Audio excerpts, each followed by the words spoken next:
Let's begin.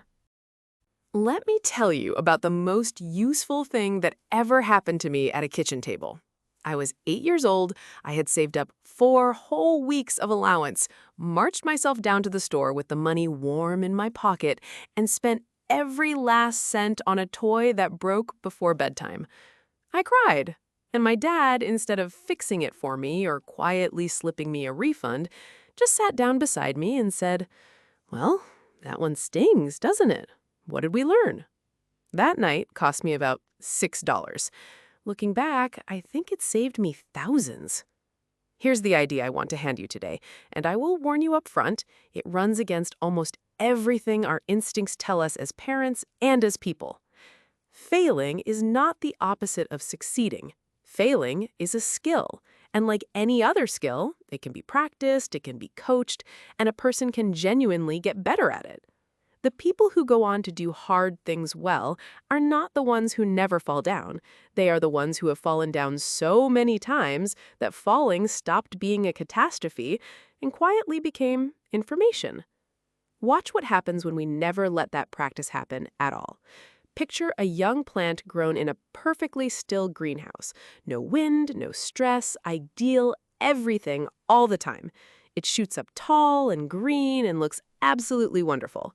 Then one day you move it outside, and the very first real gust of wind snaps it clean in half. It was never weak on purpose, it just never met the small daily stresses that teach a stem to grow thick and flexible. And here's the part I love.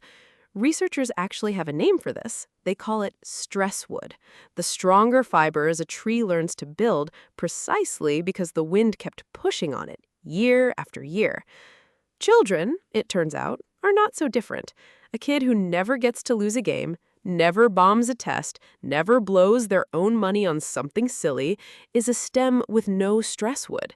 They look completely fine, right up until the first real wind arrives, and then the smallest setback feels enormous to them because they have never once had the practice of metabolizing it and coming out the other side.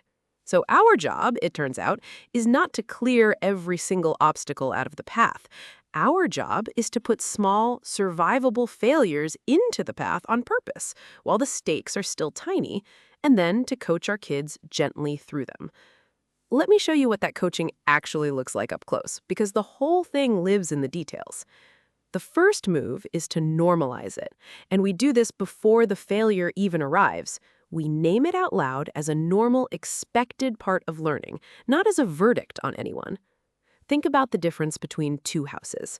In one house, the dinner question is always, "Did you win?"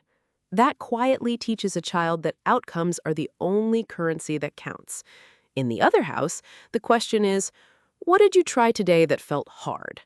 That teaches that effort is the thing we are actually tracking and proud of. Same kid, same week, but a completely different nervous system forming underneath, one quiet question at a time. Now watch this next distinction build, because it really is the heart of the whole thing. There is a quiet but enormous line between two sentences. The first is, "I failed the test." The second is, "I am a failure." The first one is an event. It happened. It has edges, it is over, and it points right at something a person can actually change. The second one is an identity. It has no edges and no exit door. Fragile people collapse those two sentences together until every single stumble becomes more proof of who they secretly are. Resilient people keep them apart on purpose. And our single most important job as the steady adult in the room is to protect that gap, to separate the outcome from the worth of the human being standing in front of us. The grade is feedback. The child is not the grade, not ever. You can almost picture it as two circles. One circle is what happened. The other circle is who you are. When those two circles drift comfortably apart, a person can look very honestly at a bad result without it ever touching their sense of being fundamentally okay. But when those circles slam together and overlap, every mistake becomes a small earthquake. So much of coaching someone to fail well is really just the patient, repeated work of keeping a little daylight between those two circles. The third move is the debrief, and this is where the real learning actually gets mined out of the experience. A failure that we only feel bad about teaches us almost nothing at all, but a failure we sit down and examine teaches us nearly everything it has to offer. So after the dust has settled, and notice I said after, not in the white heat of the moment, we sit down together and we ask 3 calm questions. What were we going for? What actually happened? And what is one single thing we would try differently next time? Notice there is no blame anywhere in there. We are treating it like 2 scientists calmly reading an experiment that did not confirm the hypothesis. The experiment is not bad, the experiment is data. And you can almost watch the lesson lift itself up out of the wreckage when you ask about it that way. The fourth move is the one that surprises people the most. We celebrate the attempt. And I do not mean a fake trophy for everyone just for showing up. That is a different thing entirely. I mean genuinely honoring the real courage it took to try a hard thing that might not work, completely separate from whether or not it actually worked. Because here's the trap. If the only time we truly light up is when our kids win, we are quietly teaching them to only ever attempt the things they are already certain to win, and that is the exact opposite of a person who grows. What we want is the kid who raises their hand on the hard question, knowing full well they might be wrong, because they have learned somewhere along the way that the reaching itself is the thing worth being proud of. Now let me pull hard on the money thread, because money is honestly the cleanest practice field for failing well that has ever been invented.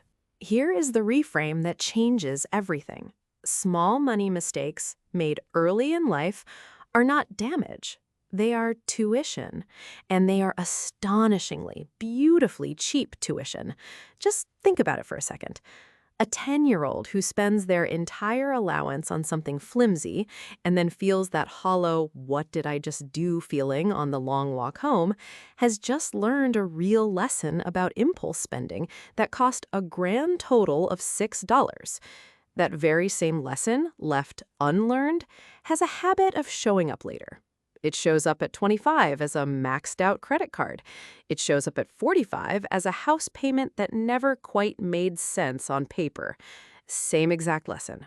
Wildly, wildly different price tags. The bill always comes due eventually. The only thing we really get to influence is whether our kids end up paying for it in single dollars or, one gay, in hundreds of thousands. So we let them buy the flimsy toy. We let the little lemonade stand lose money on a rainy afternoon. We let them feel the real, small sting of a choice that simply did not pan out, while the consequences are still measured in single digits and a reassuring hug is still standing close by. And then, of course, we debrief. What were we going for? What actually happened?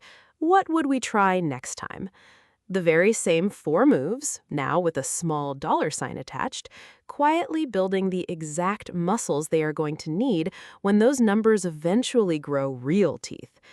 Here is the honest part I owe you before we finish. And it matters, because failing well is absolutely not the same thing as failing endlessly.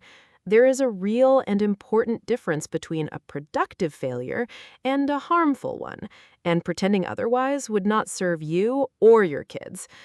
A productive failure is survivable. It is followed by support, and it is followed by reflection.